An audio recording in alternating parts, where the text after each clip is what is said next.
Ruby's scream cut through the quiet morning like a knife. I found her tangled in a thorny patch of black-eyed Susans, her wheelchair toppled, arms scratched, while Trina Colfax stood, nearby tablet in hand, smirking like she'd just pruned a weed. She didn't know it yet, but she'd just pushed the wrong kid and awakened the wrong father. Let me take you to the moment Magnolia Ridge stopped feeling like home and started feeling like a war zone. I'm Griffin Hale, 49, retired Navy intelligence officer. I've outsmarted smugglers in the Strait of Hormuz, cracked codes in underground bunkers, and negotiated with warlords over a flickering satellite phone. But I wasn't prepared for Trina Colfax. We moved to Magnolia Ridge 6 months ago, a pristine neighborhood in a suburban Houston where the grass looks vacuumed and every driveway is pressure washed like clockwork. My wife, Marina, an elementary school teacher with a heart big enough to calm a storm, and our daughter, Ruby, 13. The light of our lives were excited for a fresh start. Ruby, she's been using a wheelchair since she was 8, but trust me, that chair never slowed her spirit. She paints. Flowers mostly. Watercolor sunbursts of daffodils, tulips, and especially daisies her favorite. She finds magic in magnolia petals and beauty in wildflower chaos. And that community garden, it became her sanctuary. We'd find her there for hours, parked beside a flowerbed sketchpad on her lap, capturing sunlight on petals like it was bottled joy. And for a while, it was peace.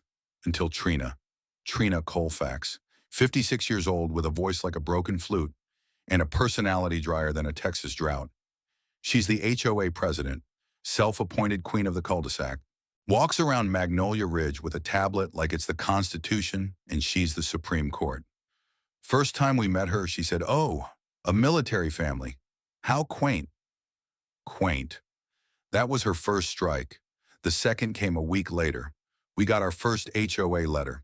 Fancy parchment HOA seal like it was official government business.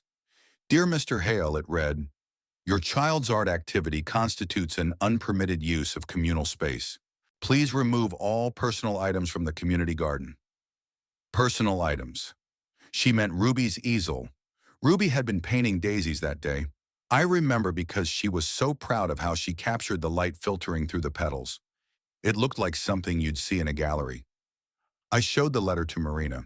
She laughed. Next, she'll fine us for breathing too passionately.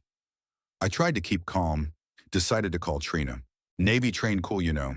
Hi, Trina, it's Griffin Hale. About this letter. Before I could finish, she cut me off. We're simply maintaining standards. The garden must remain aesthetically unified. Aesthetically unified, whatever that means. Then came the fines.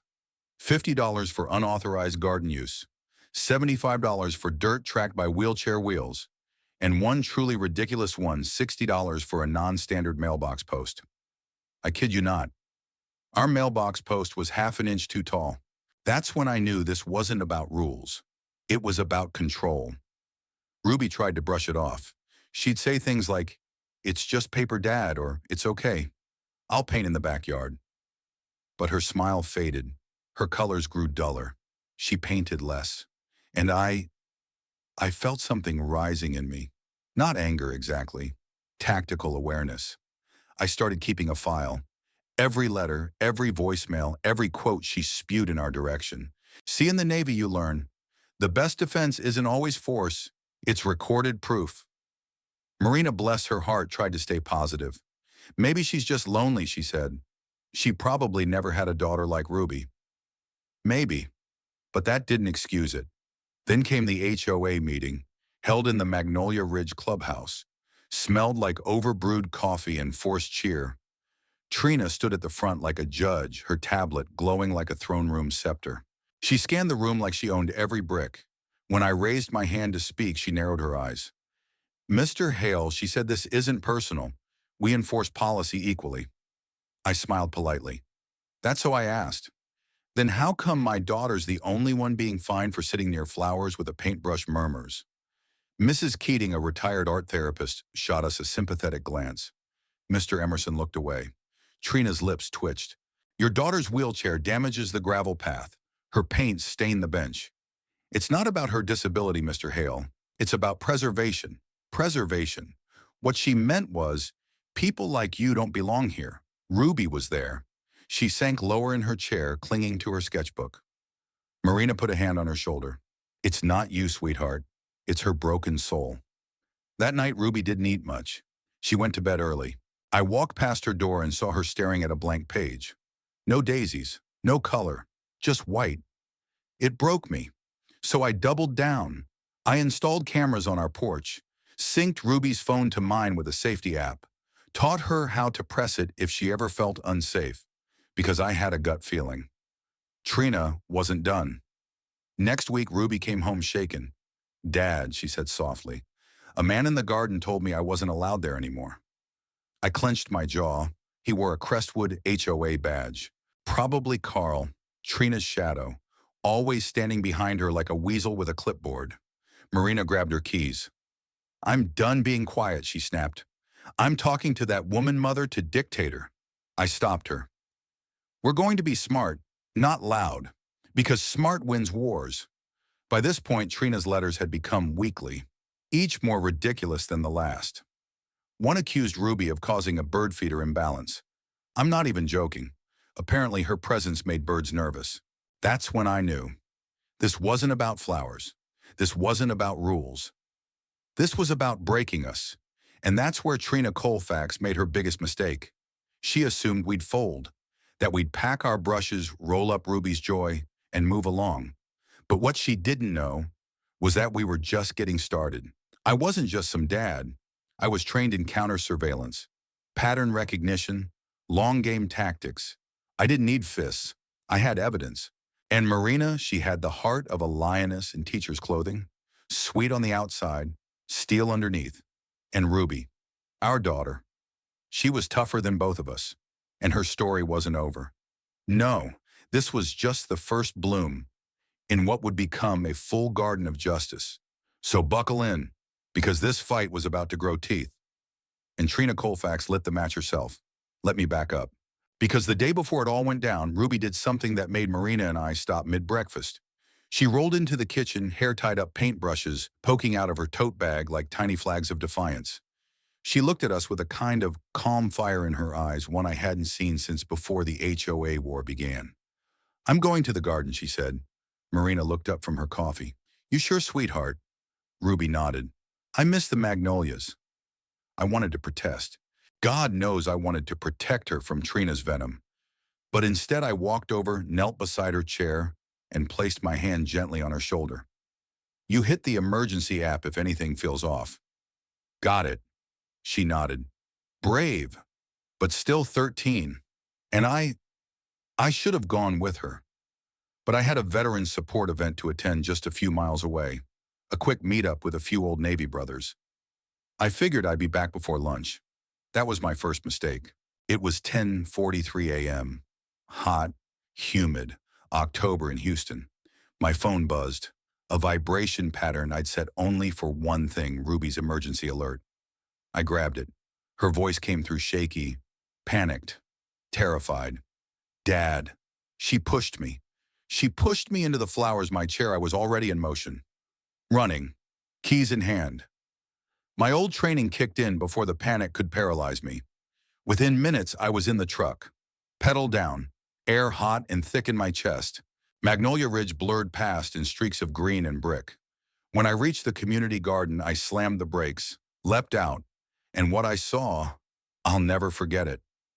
Ruby, my daughter, was tangled in a thorny patch of black-eyed Susans, her wheelchair on its side, arms scratched, shirt torn, tears streaming down her cheeks.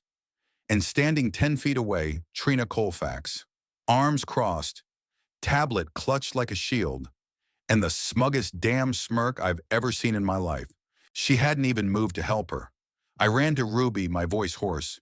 "Baby, I'm here. I've got you," she whimpered. "It hurts." She said I didn't belong. She said I was ruining the photo.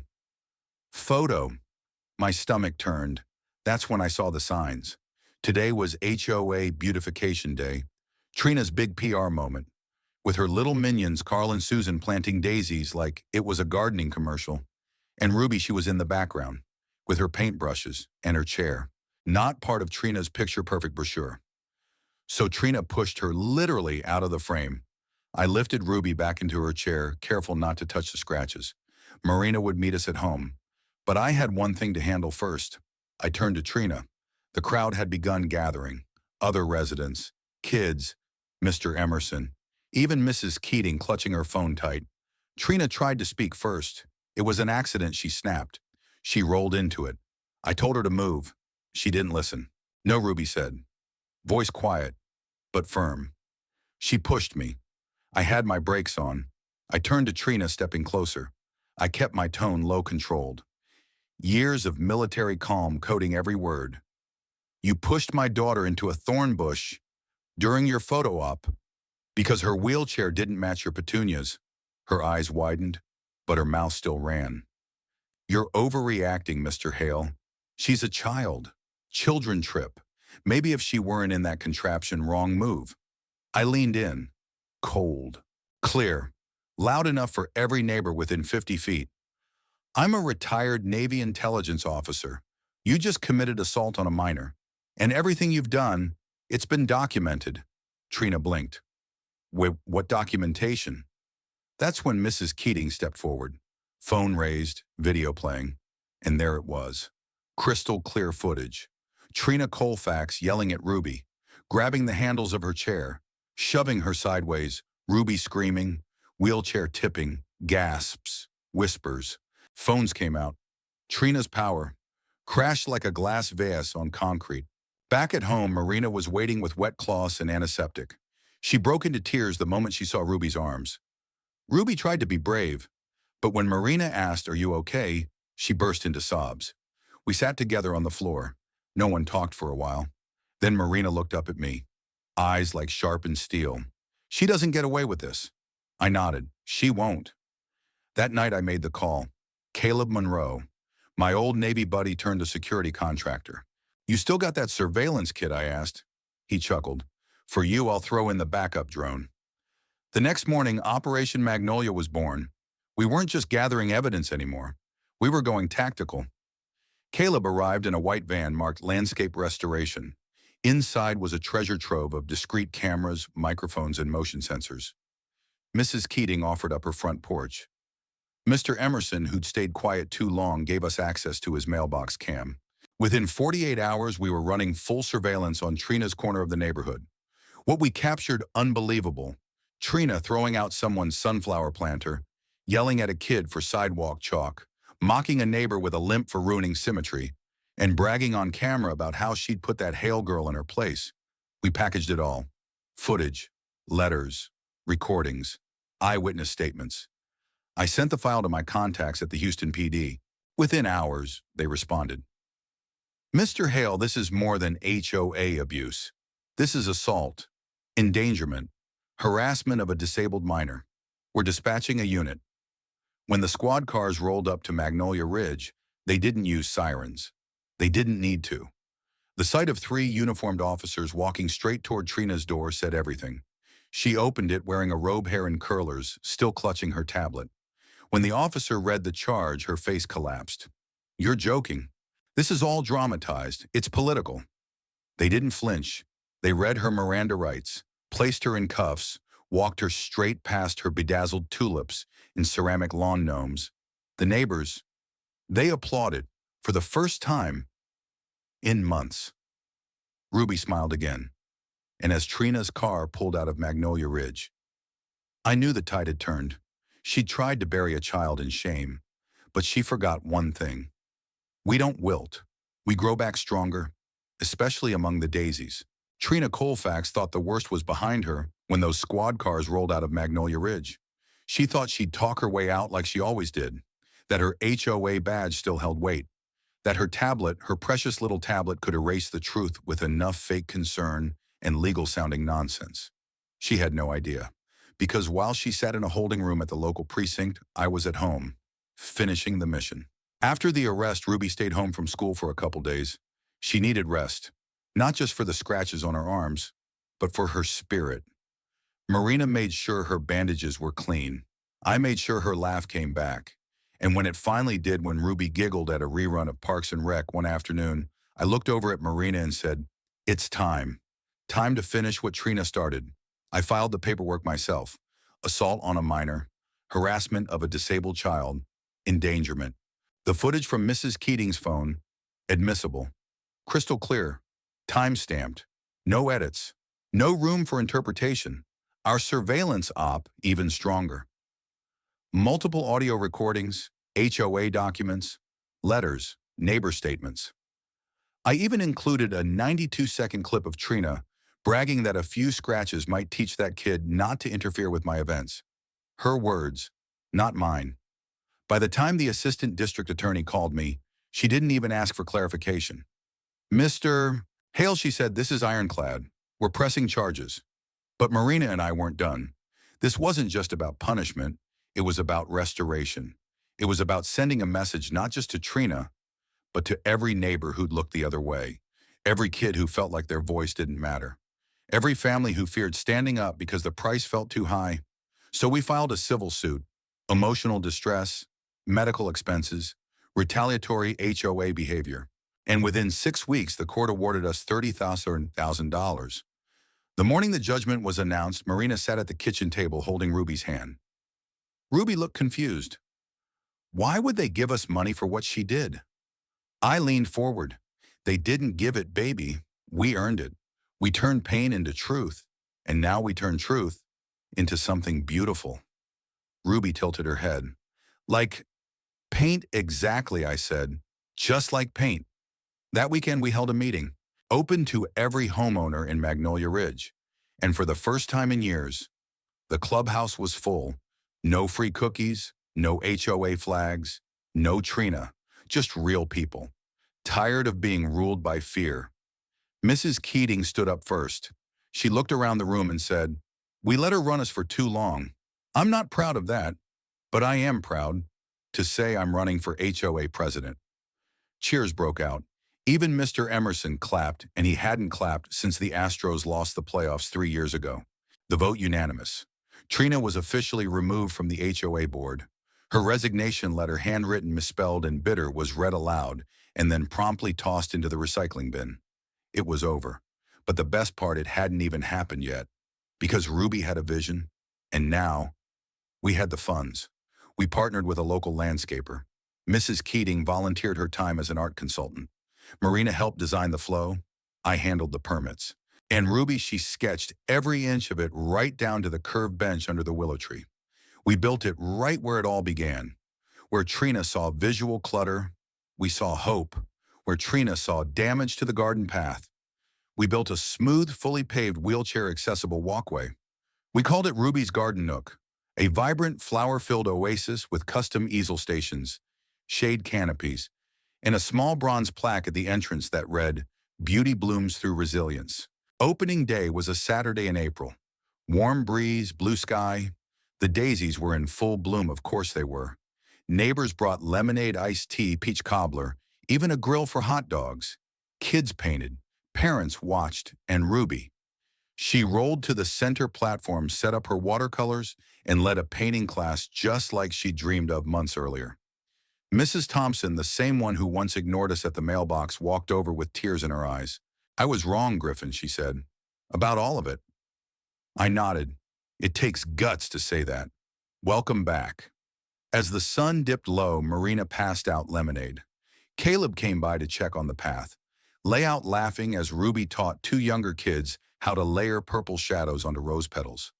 And me, I just stood there, watching, feeling something deep in my chest that no uniform, no medal, no mission had ever given me. Peace. Word is Trina sold her home a few weeks after the court ruling, packed up in the middle of the night, didn't say goodbye to anyone. Last we heard, she moved to a condo complex in Dallas. No garden, no daisies, no throne to sit on, just 4 walls and silence. But here in Magnolia Ridge, things changed. The new HOA dropped most of the absurd rules. Bird feeders returned. Kids drew chalk art on sidewalks. No one measured mailbox height anymore. And every Saturday, Ruby's Garden Nook filled with laughter, color, and new beginnings. Standing under the magnolia tree that afternoon, I thought about everything we'd been through. The fines, the threats, the humiliation. But also, the strength, the truth, the bloom that grew from it all. Trina tried to plant fear, But what she grew was a community, one stronger than her petty rules, one louder than her silence, one brighter than her smug little smile ever dared to be. So if you've made it this far, thank you for listening. And if there's a takeaway from this story, it's this: never underestimate the quiet strength of a family. Never doubt the fire inside a child with a brush and a dream. And never ever let fear stop you from planting justice where weeds once ruled. Because in the end, justice doesn't whisper, it blooms. And in our garden, it bloomed in full color. Other times, it looks like a 13-year-old girl with paint-stained fingers and a daisy in her lap. This story reminds us of something deeply American, something we often forget in the comfort of quiet neighborhoods and manicured lawns. That injustice doesn't always arrive in the form of sirens or headlines. Sometimes it wears perfume, sometimes it holds a clipboard, and sometimes it hides behind rules designed not to protect, but to punish. What happened to Ruby Hale wasn't just a neighborhood dispute, it was a lesson in the cost of silence and the power of action. The lesson here is simple, friends: never underestimate what quiet courage can do. Never assume that playing nice means surrendering, and never think that the smallest voice can't echo loud enough to change a community. Griffin didn't storm the gates. He documented. He watched. He waited. And when it mattered most, he acted not with revenge, but with precision and purpose. That's something we can all learn from. And to the parents out there, let this story remind you that your voice matters just as much as your child's. Advocating for them, protecting their joy, preserving their dignity, that's not a side job. That's the most important mission you'll ever take on. To those facing injustice in quieter forms, be it discrimination, exclusion, or manipulation cloaked as policy, let Ruby's courage inspire you, let Marina's fire push you, and let Griffin's steady hand guide you, because kindness is not weakness, compassion is not submission, and justice, when nurtured, can bloom in the unlikeliest soil. From all of us here at Us, Justice Stories, thank you for listening. Thank you for believing that storytelling still matters, that truth still matters, and that standing up even in the smallest ways can change everything. If Ruby's story touched you, let us know where you're tuning in from in the comments. And if you've ever faced a Trina of your own, we'd love to hear how you stood your ground. Until next time, keep speaking up, keep showing up, and above all, keep planting seeds of justice wherever you are. Because justice doesn't grow on accident. It's planted, it's watered, and in time, it blooms.